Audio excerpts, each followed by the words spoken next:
I have this agreement with myself that if I'm craving something sweet, I have to bake it from scratch, so that is exactly what I did this week. Welcome, if you're new here, my name is Mina, and I love to come out with a new crafty video every week, so please subscribe to see what I make next. This week it was sugar cookies. This is everything I used to make the dough.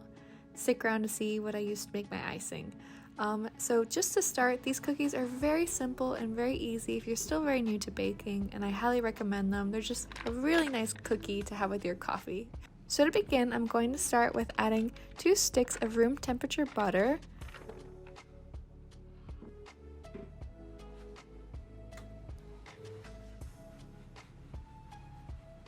1 cup of white sugar.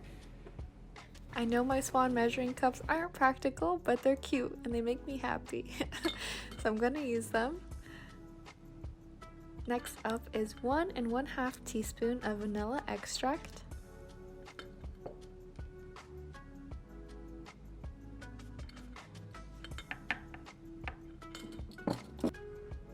And I'm just gonna go ahead and start to cream all of these ingredients together. If you've seen any of my other baking videos, you know I love this whisk. It's kind of a really good even blend between a mixer and a spatula. Anyways, I love it. I think it's called a Danish whisk. You're going to keep creaming them together until you get a Play-Doh-y consistency. And once you've evenly blended all of those 3 ingredients together, we're then going to go in with 1 egg.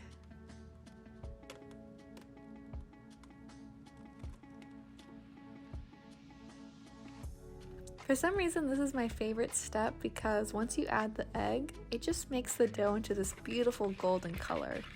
Along with the egg, you're also going to add 1 teaspoon of water. Mix, mix, mix together.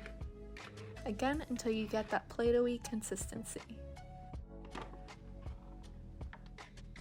Next up, we're going to add 1 cup of flour. In total, the recipe requires 3 cups, but I'm going to add 1 cup at a time just to make sure I'm getting an even mix. Your dough should start to clump. I'm going to go ahead and add in another cup of flour.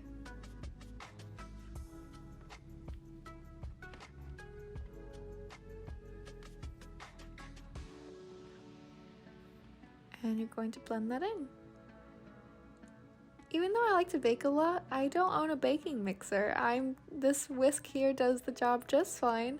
Don't get me wrong though, I definitely dream of owning my very own pistachio-colored KitchenAid mixer. Oh, this model is so pretty. One day I will have it.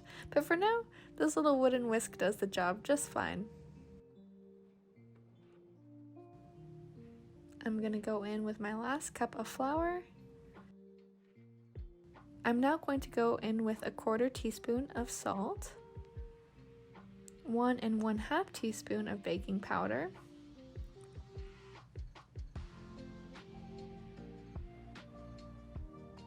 and I'm going to mix all of these ingredients together. As you can see, my dough is very clumpy. I know you're gonna have the impulse to have more water, because that's what I did, but don't do that. Really follow the measurements and the recipe as best as you can, because essentially as the butter melts more and more, your dough will cream together more and more. So once you get to this type of consistency, what I actually recommend is using your hands to press the dough together. Unfortunately, my camera cut so you couldn't see the beginning of this process, but you're just going to use your hands, obviously make sure they're clean, and you're just going to continue to pick up the clumped dough and press it into a ball. By pressing it like this, the warmth of your hands will slowly melt the butter enough to create a nicely formed ball. You want to divide your dough into 2 balls like this, and we are going to chill them for 1 hour. You really want to try to pick up all those little bits and pieces, and you're just going to do your best to press them into your balls of dough.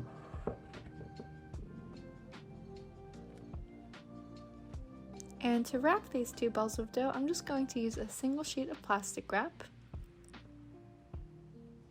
And I'm going to wrap them as closely as I can together while still keeping them separated.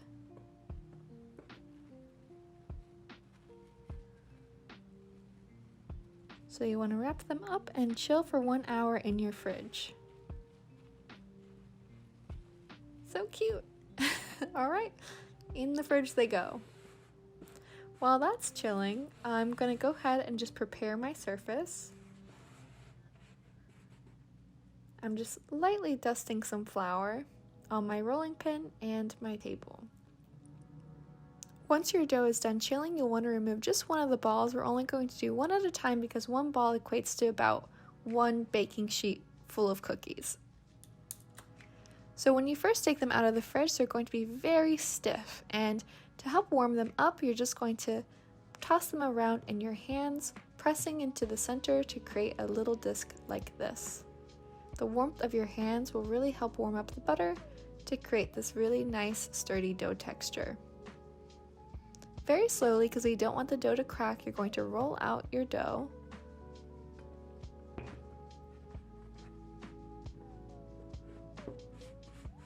And as you can see in my recipe booklet, I used to have a heart-shaped cutout for cookies, but unfortunately it was rusty, so check your cookie cutters, make sure they don't have rust on them.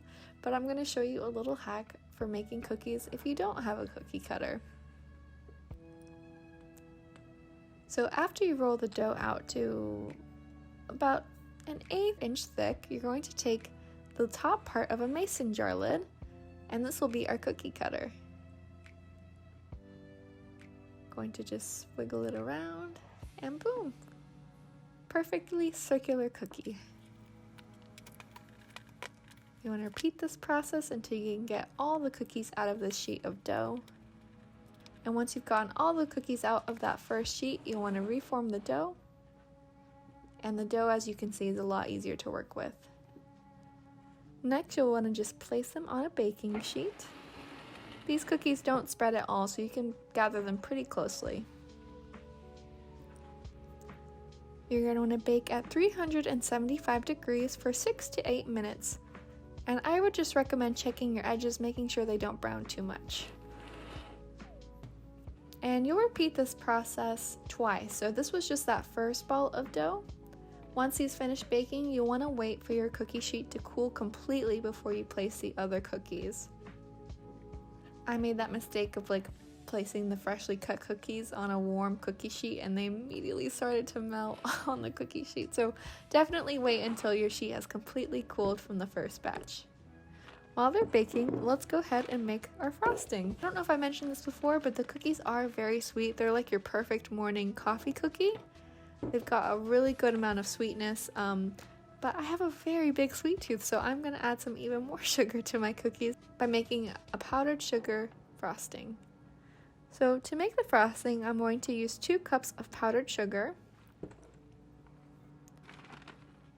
And I'm going to be adding just a little bit of milk at a time, because if you've never made powdered sugar frosting, a little bit of milk goes a long way. So just add a little bit at a time. And I'm just using almond milk, so you can use whatever milk you have in your fridge. I'm just going to slowly mix that in.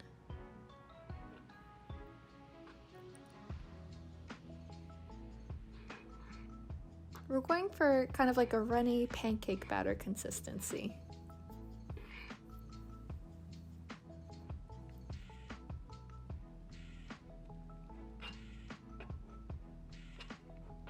And I personally love to make pink cookies, but you can add whatever color you'd like or no color at all. So this consistency here is a little bit too runny for me, so I'm going to be adding a little bit more powdered sugar, and I'm just going to eyeball it as I go.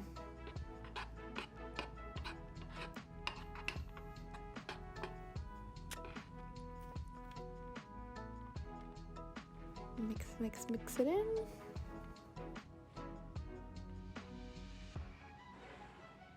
And completely wait for your cookies to cool so that the frosting stays nice and perfect.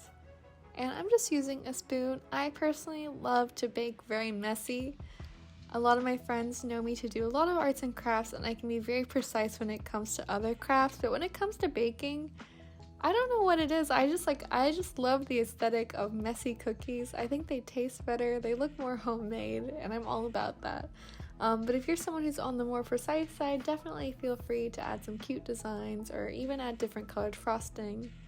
I picked up some of this rock sugar, I'm not sure what it's called, from IKEA, and I just added it for some cute sprinkles, but it ended up being too sweet, so I didn't add it to the rest of the cookies.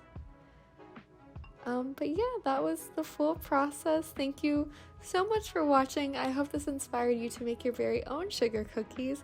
A little bit of sweetness is a little surprise. A little bit of sweetness can be really fun and nice sometimes, so I hope you guys enjoyed this video. Please like and subscribe to see what I make next. Thanks for watching!